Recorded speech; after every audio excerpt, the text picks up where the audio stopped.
முதலமைச்சர் மக்கள் அளிச்ச பொறுப்புக்கு கூட மரியாதை தராம தரந்தாழ்ந்து என்ன ஒருமையில பேசிட்டு வராரு. அதை பத்தி எல்லாம் நான் கவலைப்படல. இன்னும் பேசுங்க, இன்னும் இறங்கி பேசுங்க. நாங்க அதை பத்தி கவலையே படல. மோடி முதலமைச்சராக பதவியேற்ற நேரத்தில் நீங்கள் சென்று வாழ்த்தினீர்கள். அதேபோல் நீங்கள் முதலமைச்சராக தமிழகத்தில் பதவியேற்ற போது அவரும் வந்து வாழ்த்தினார். ஆக அவளும் நோக்கினால் அண்ணலும் நோக்கினாள் என்பதை போல அவரும் வந்தார், இவரும் போனார். அதுதானே? ஆக அதைத்தான் சொன்னேன்.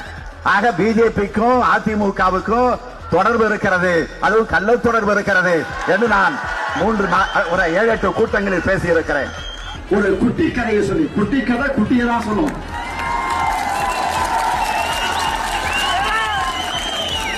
எனவே அவர் குட்டி கதை சொல்வதில் ஆச்சரியப்பட வேண்டிய அவசியம் இல்லை. அது என்ன கதை தெரியுமா? கழுத கதை. கழுத புத்திக்கு தான் கழுத கதை தெரியும்.